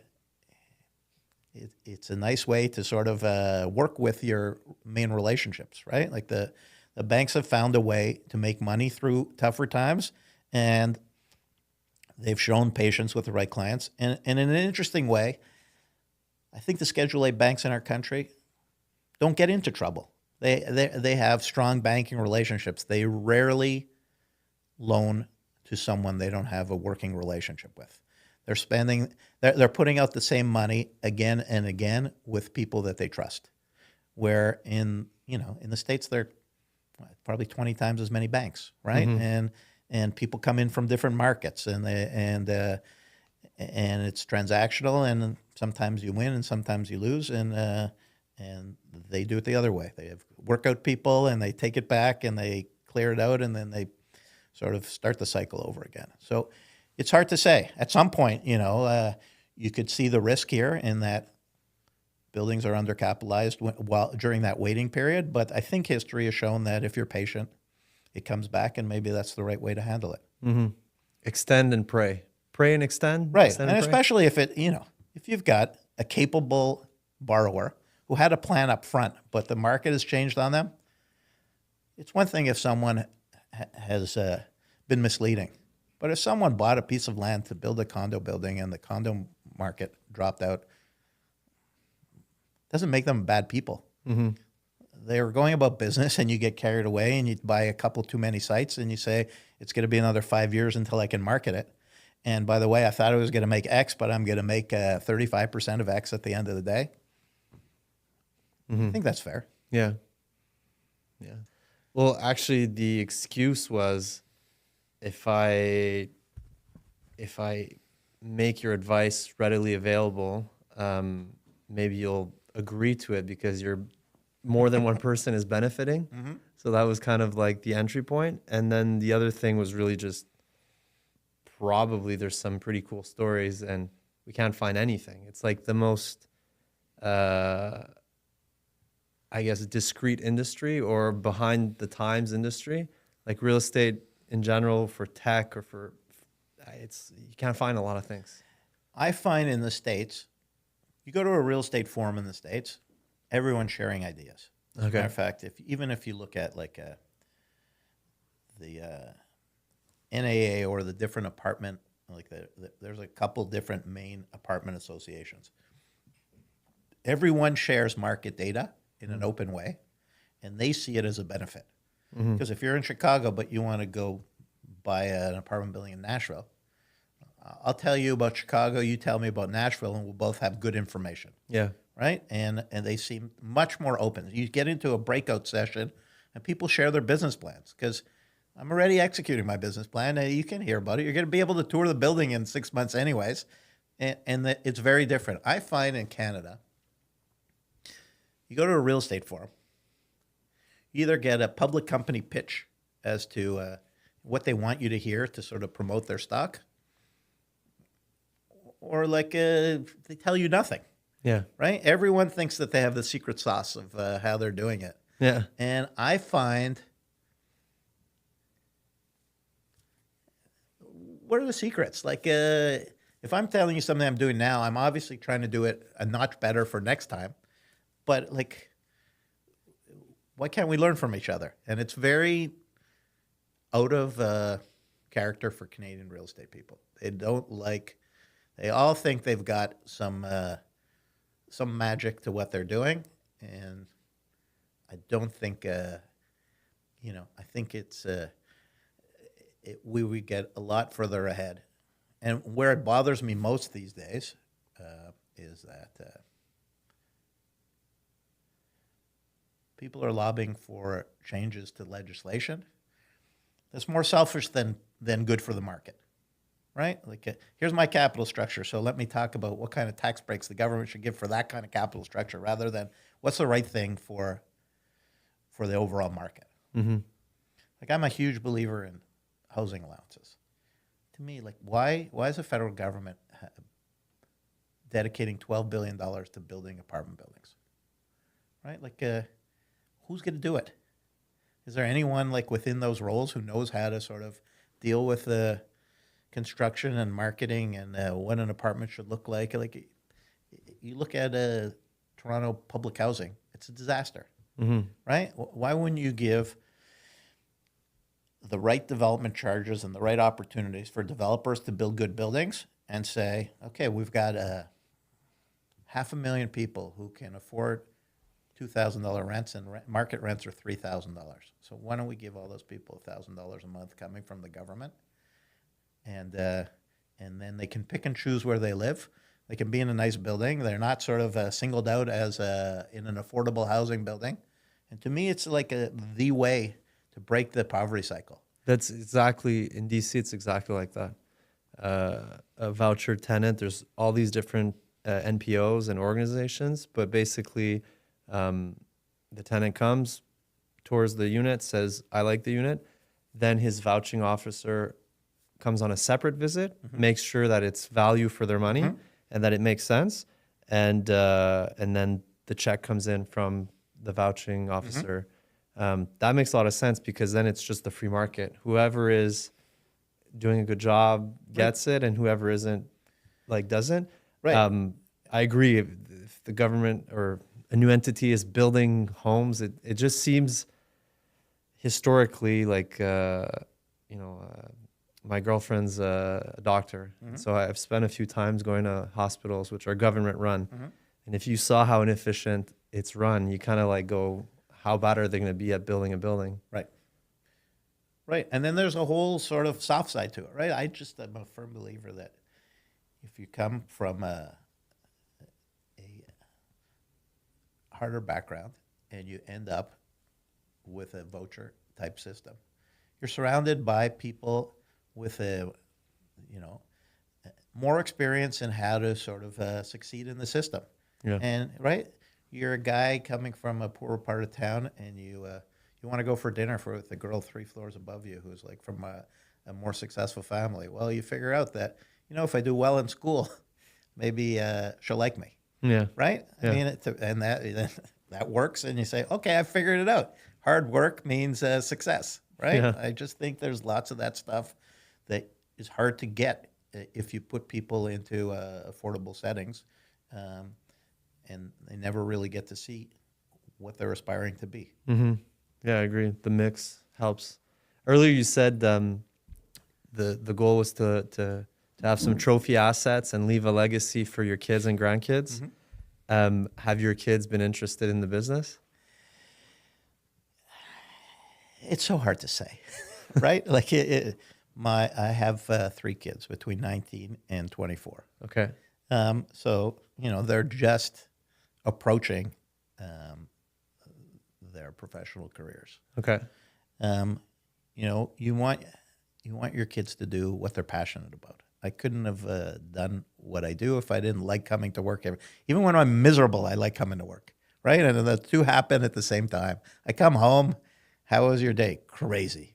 But at the same time, it's what I like to do, right? Because even in the most challenging times, if you sort of like what you do, you figure it out, or you don't. But this is what you're wired to do. So, do you find sometimes, go ahead. Do you find sometimes that within a day, you get a crazy high and then a low and then a high? Do you feel that it goes up and down? Because sometimes I was telling Kyle, and it's like a great feeling. Something's going my way. Then terrible news, cost extra, whatever, tribunal, this or that. And it's like, I find that roller coaster of, being a business person is one of the biggest challenges. The other thing I find, running your own business, making big picture decisions is one thing, and focusing on details is another. But the zooming in and out between those two extremes, 10 times in a day is exhausting, right? Yeah. You can be sitting down and doing numbers with your team on the next transaction, and next thing you've got to meet with Enbridge to figure out how the gas pipe entry is coming into the building, and they only want to do it one way, and you can't do it that way, and you need to figure out how to convince them to reroute it. I find that exhausting, to sort of be able to go from big picture to focused detail, and you need to do both exceptionally well to get through a project. So yes, I find in some ways the roller coaster of stuff, it depends on your mindset, right? It depends if you can teach yourself to be a glass half full versus glass half empty type of person. Sometimes I find like you could go for weeks at a time with all kinds of stuff that is really a grind. But when you have a success, it goes a long way to sort of forgetting all the stuff. I find it's really nice to be able to. My wife is always shocked. I'm miserable about something. And then 6 months later, she says, "Remember how miserable you were?" No, I completely forget. Because as soon as you move on to something that's more fulfilling, you've got to put it behind you. Otherwise, you could drive yourself crazy. Yeah, I was gonna say my skill I find is that I forget the negative, and the next day I wake up and I just remember the high of the previous day, but not all the lows. Right. Well, that's a really healthy approach, right? It's like amnesia. Every day you just like reset. I think if you like what you're doing, and particularly if you're in the real estate business, you've got to be wired that way, right? Otherwise, so many things go wrong in a day, right? You're dealing with all kinds of different scenarios and different people. And again, like not everyone is as driven to what your goals are as you are, right? And there's things that you feel are hurdles, but they aren't really hurdles. There's people doing their job, but it doesn't totally align with you. You deal with city officials, and you don't realize that they've got 100 files on their desk, and you really need that thing yesterday, but they can't get to it yet. You think it's life and death, and they think they're doing a good job for you. So, if you dwell on that stuff, you're going to say the wrong thing, or you're going to drive yourself crazy. But if you sort of just realize that it's a long game, I think you get through it. I can't say that I haven't been guilty at times of getting really down through the grind. We were building an apartment building through COVID. Building from scratch? From scratch, right? Okay. So, you had COVID protocol. You had to do all that kind of stuff for site safety. Then you had strikes. Then you had supply chain issues with delays. Then you had cost escalations and delay claims. And at the end of the day, you're like, what else could go wrong? But then, during that period, rents escalate by a bit, and what you thought was all negative ends up sort of getting erased by the fact that costs went up, but rents went up, and you're in the same place you thought you'd be in the first place. And if you had driven yourself crazy, it would have been like, you sort of spent a lot of time worrying about things that find a way to work themselves out. And the fundamentals, as long as you're not doing something crazy, the fundamentals should work themselves out. Doesn't make sense that everything is going up in terms of cost and you're not going to see it on the rent side. Now we're a little bit on the other side of that, I think, right? There's more supply. There's probably economic rents for a lot of projects that are constrained because there's like a glut of condominiums, and even in some nodes, rental markets coming out at the same time. But, you look back in 3 or 4 years from now when things are back in balance and say, okay, this is the way I thought it was supposed to be, but I was sweating the small stuff. So yeah, it's hard. I mean, I think it's a challenge, especially in a business. Like the positive and the negative of the real estate business is you don't need that many people to do really interesting things, right? Like it's a highly leveraged business, human capital. Like you could leverage off a few smart people to do a huge project. Yeah. Right? You can't do that in manufacturing. You can't do it in a sales business. You need people, and you have low margins, and you've just got to grind it out every day. So we sometimes forget that, the leverage on both human capital and financial capital in this business. If you've got the wind in your sails, you can create some really special things. But with that comes all kinds of risk and all kinds of challenges. And if it was easy, everyone would be doing it, is the line, I think, right? Totally. How big is your team? You got 1,000 units under management? We've got 1,000 units. We've got 3 or 4 projects at different phases of pre-development and development. We're probably 20 people, but we're a core team of 6 or 7 focused on sort of driving the direction of it. And we work hard, but it's what I like. I'm not a great manager of people. And so I've benefited. I have Mitch Moss, a partner in Montreal, who's been involved in different Montreal transactions with us for a long time, who runs a third-party management, like a retail management company as part of what it's Crofton Moore. Crofton Moore, yeah. So from that, has a big accounting group. So all our back-of-house accounting is done out of Montreal. Okay. So I'm not the HR guy to run 30 accountants, that type of stuff. And we've been very lucky to be able to have that kind of relationship and lever off it. Mm-hmm. At one point when I was at Great West, Paul Finkbeiner told me, for your progression as a corporate guy, you really should, I know you like transactions, but you should try being a chief operating officer for a period of time. So for a 6-month period, I had 350 people that I was supposed to be responsible for. Oh my God. And it was very eye-opening in terms of, what you want to do and what you don't want to do. You care about people, but there's all kinds of, a lot of your day slides away dealing with personal issues when you have that kind of organization to deal with. And I like thinking and I like doing creative transactions. So, the nice thing about this business is that you can build a business 10 different ways and be successful. Mm-hmm. And I've got, I'm surrounded by people that I've known for 10 to 20 years. We like working together. We trust each other. It's much more informal. Everyone's sort of prepared to roll up their sleeves and make things happen. And there's guys who are sort of really experienced real estate guys, but it's not beneath them to go deal with any type of operational issue any time of the day.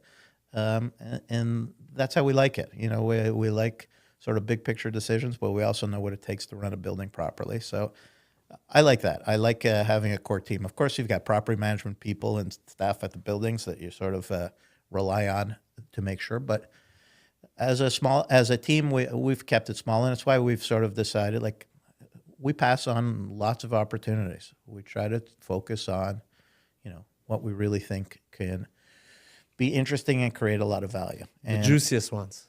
Yeah, and again, you can't all, there's always other people looking for, for those type of things. But, if you've got a sense of what you do well, you always find the next transaction. Every time I'm in a point where I say, I don't know what the next deal is, it's amazing how they find a way of showing up. When you're looking for something, somehow, you know, you get more creative, you talk to more people. Next thing you know, you've got a couple opportunities to be thinking about.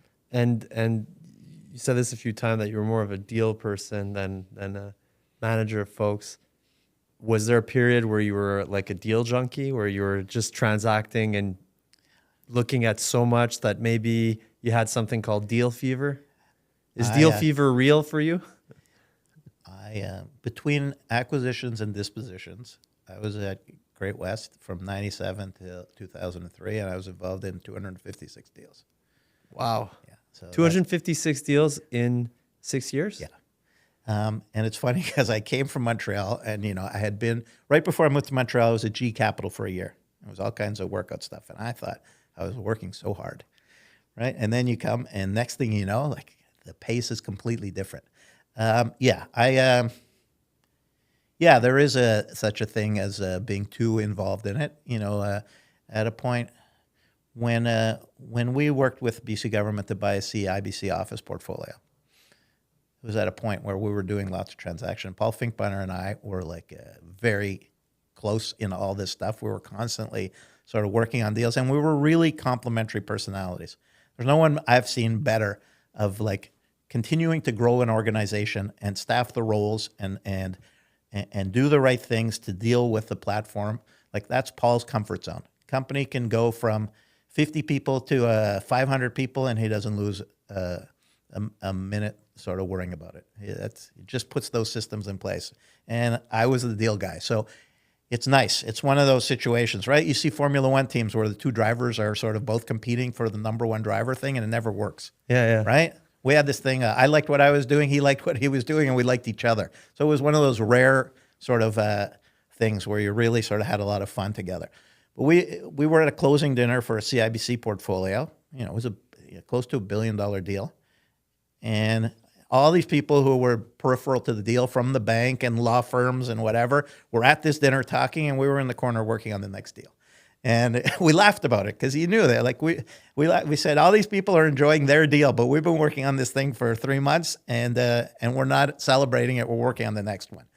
I think, yeah, you can get caught up in things to the point, and it doesn't happen always, right?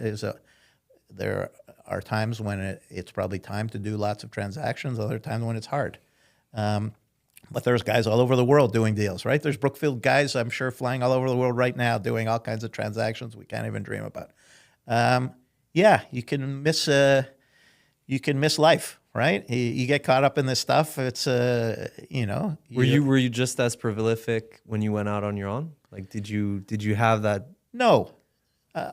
No, first of all, you know, by the time I left, like in 2003, being conservative, like the market had recovered so strongly that you wondered if it was the end of the cycle, right? Like we had a 5-year cycle that went 17 years in this last real estate cycle, right? So no one would have ever thought that you go from 97 to 2003 and then still have from 2003 till 2023 with the market being strong, right? So I was cautious. I already thought things were starting to get expensive, but looking back, I should have been more aggressive at the start because, you know, if you had started buying apartments at $70,000 a door and they were at 150, you should have been comfortable that they're going to 300 or 400. But when you've seen it go from 70, you're obviously a little more gun shy.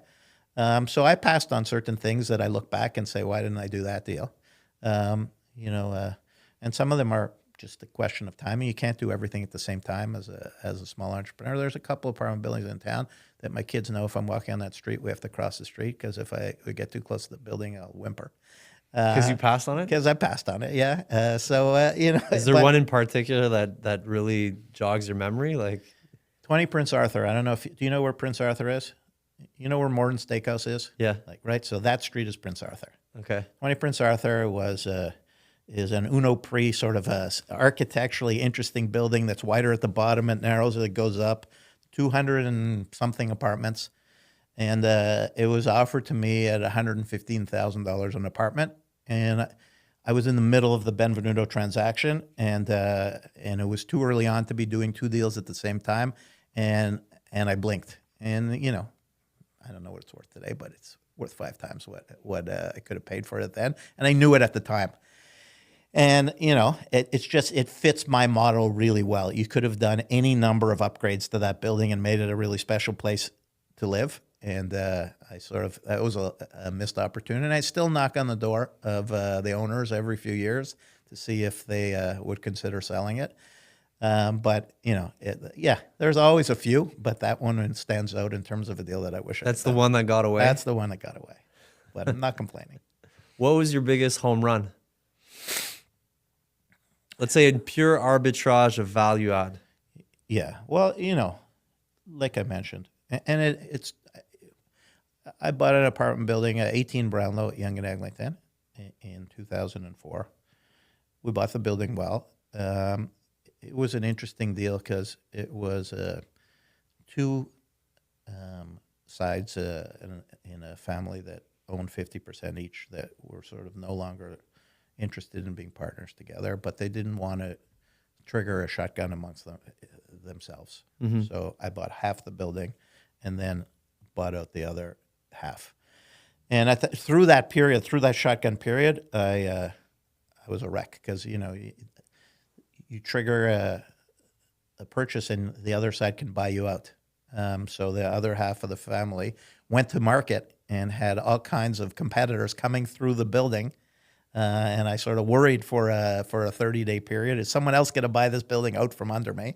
So I'd cry myself to sleep wondering what was going to happen. And then at the end of the day, we got it. But, you know, that building, we've done significant upgrades. It's a really good building. You know, it's probably worth, 5 times what we paid for it. And we severed off the land, as I said before, and built a condo. And so it really was, you know, one of those once in a lifetime type transactions in terms of really, and it's been, you know, a strong piece of our portfolio going forwards. When you've got, you know, when early in your business plan, you're able to have an asset with a very low debt level that's generating cash flow, it becomes, you know, a strong asset to be able to pledge for borrowing money to be able to do other things. So it really was a cornerstone to what we've done. And then over time, we've sort of, it doesn't happen that often, but, you know, we will, and when we're done, we'll have done 1, 2, 3, 4, 5 buildings on one block, you know, in Midtown Toronto. It's rare that you sort of one thing leads to the other, but that condo building led to us buying 15 homes adjacent. And we got to know the owners of those homes as we were building the building with crane swing agreements and tieback agreements. And then other people tried to buy their land, and at the time, people were much more conservative as buyers, so they tried to do conditional deals, one based on the other. Okay. And you know, owners came to us and said, "Would you buy us unconditionally? We're a young family. We don't want to be tied up for 5 years as someone puts a deal together." And we sort of stepped up and bought that stuff unconditionally without having it all, but figured we'd be patient enough. You couldn't have done that unless you had built the value in the first building to be able to have, you know, the banking relationships to be able to buy, you know, 8 out of 12 homes or whatever you needed to get. So we did that. So in the end of the day, we'll end up having 2 brand new rental towers on the site of those homes adjacent to this first apartment building of ours. And then up the block from that, townhouse came for sale as part of a 9 townhouse assembly, and we bought the first one just quietly at you know, without any premium, and then bought a second one, and then started an assembly there. So, yeah, that, you know, that block of Midtown, it's rare in this day of age where one developer is able to do a land assembly and end up having, you know, a hand in 5 projects on the same block. So I find it so weird coming from Montreal to be in Toronto and you have a skyscraper and you turn the corner and it's like little townhomes.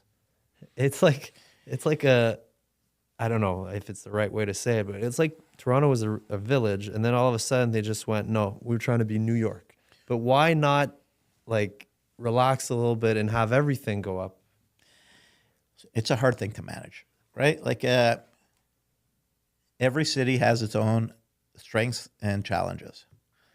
To me, and I've said it many times in Toronto, the success of Montreal was doing a master plan for downtown Montreal, where every site got zoned in one plan, and you avoided this whole rezoning practice that is like the heart of Toronto real estate development, where for a period of time, every site was a battle between city planning and developers trying to get more and the city trying to get less. And it just, people spent a lot of time, and there was a lot of controversy. Local ratepayers didn't want height. Developers wanted more height. The city was sort of stuck with provincial planning rationale and their own guidelines, and it became a business in itself. Toronto's needed it, right? Like the level of growth has been fantastic, right? I came here in '97. There was hardly any residential in downtown Toronto. You used to leave your office and it would be quiet. Now it's a vibrant city. Montreal is renowned for walkable neighborhoods. You can walk in NDG, you can walk in Outremont, you can walk in Westmount on Sherbrooke Street. Toronto had very little of that. It's been created by this development stuff, where you've created enough density in places like King West and Queen West and Ossington and St. Clair and all kinds of neighborhoods that have emerged to really improve the city. Like, it's amazing how transit and density have really turned this into a far more interesting place to live.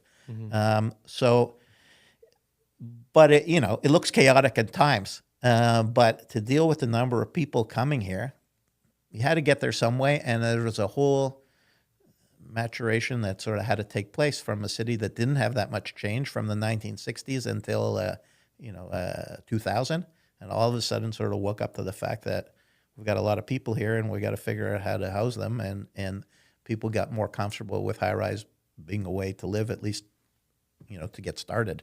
I just find it so odd that 60-foot tower, we were at Staples earlier, 60-foot tower, 60-floor tower, turn the corner, small little townhouse.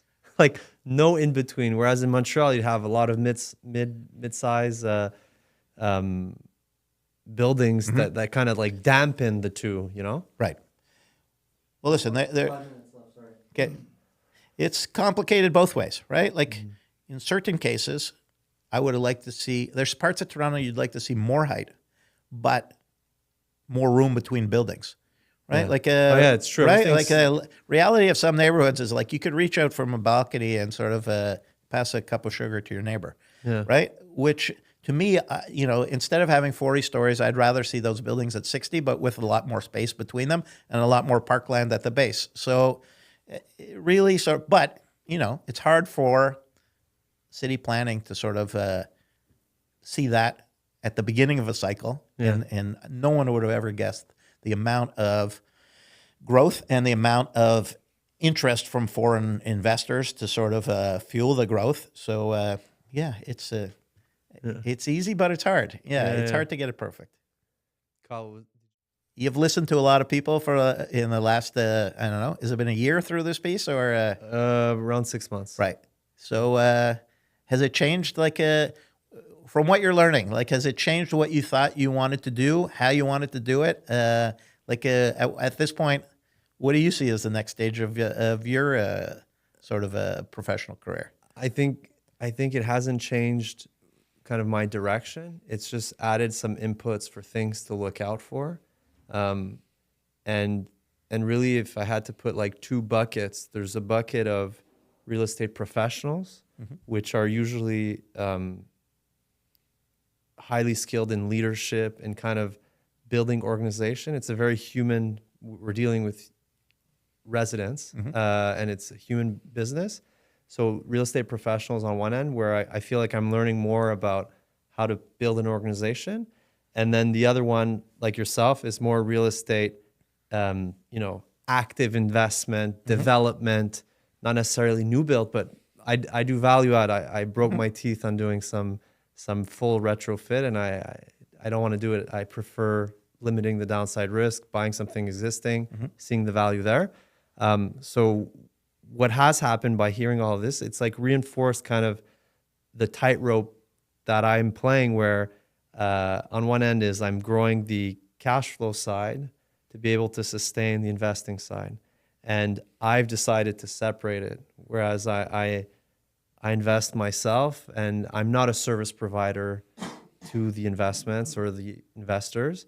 And eventually, you know, if there are outside investors, I'm not sure how to deal with that, right? Because I've had some bad experiences. I love the story where you met your first investor and it's family, you've been together. Like, I like those stories. There's like loyalty and continuity. So I've split it up really where the cash flow side that sustains an office and all that is through service offerings where there's an institutional or a family office and they don't want to talk to Enbridge and they don't want to get the tenants turned over and they don't want to, you know, deal with all of that. So they pay us to be the value add component. Call it performance-based property management, right? A typical property manager gets paid next to nothing and has zero alignment with you to grow your NOI. That's not what I do. If I work with you, my goal is to get to your pro forma as quickly as possible because I have fees, but then I have the same alignment in terms of hitting that number, which for you, if you're a long-term holder, is your refinance, or if you're more of an active developer, it's your disposition. So that's really, I'm juggling between those two, and sometimes I'm kind of going, let me just, you know, invest and roll with my sites, and then the other side, I really do like working on bigger projects than the ones that I can sustain myself, and growing an organization and being in different markets. I feel like I'm learning without necessarily taking the risk. So that's really the duality that I see. Which makes perfect sense. I did a similar thing, but in a different way, right? Like working for major institutions gives you the same or a similar opportunity, right?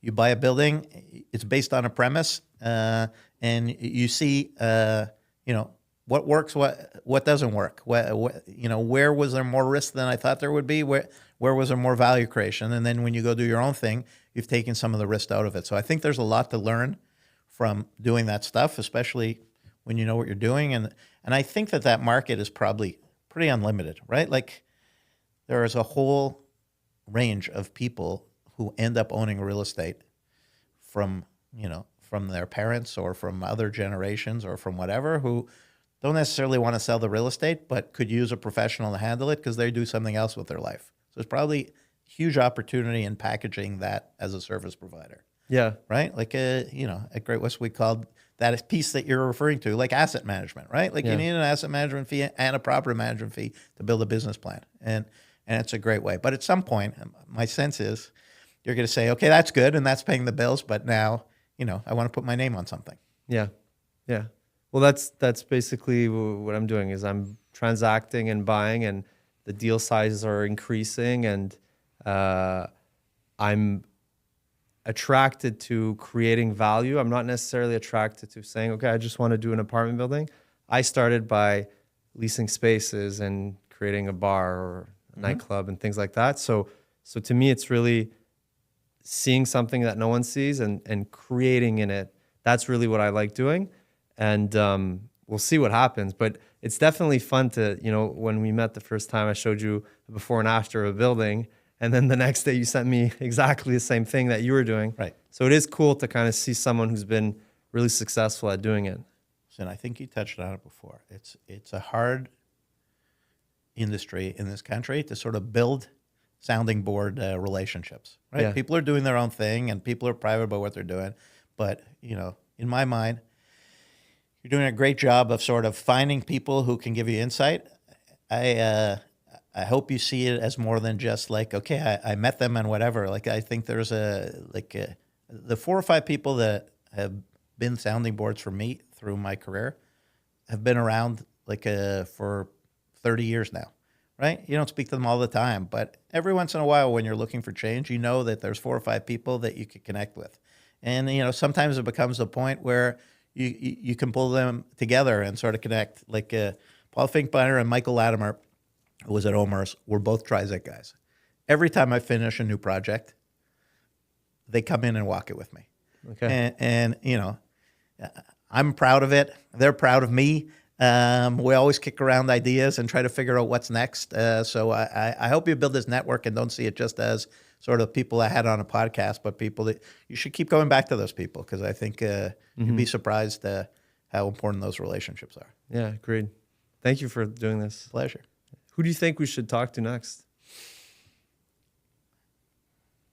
Let me think about it. Yeah, that's a good question. There's But lots of smart people out there. I'd like to talk to more kind of deal guys like you. I mean, transactional, doing it. Just because I have such a depth of real estate professionals, and you know, I relate to it from my early career. I worked at KPMG. I did all my CPA and all that, but now I'm more in the grind of it. So, do you know Dominic Papadilla from Montreal? No. So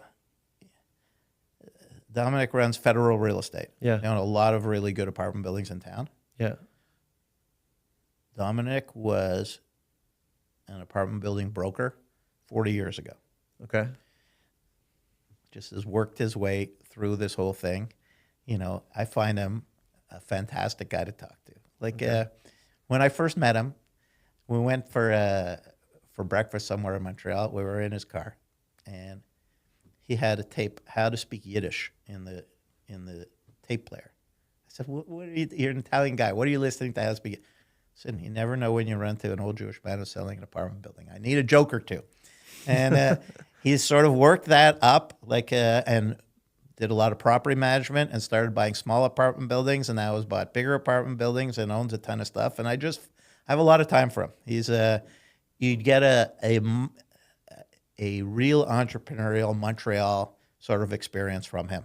He's a really good guy, and he's just coming. Like I say, he's just closing today on a $130 million transaction for 3 apartment buildings. Like, it's timely, and I'm sure he's feeling good about things. But even in the smallest sort of Côte St. Luc Road 40-unit apartment building, he's got his core team. He'd provide some sort of insight as to a different way of getting there.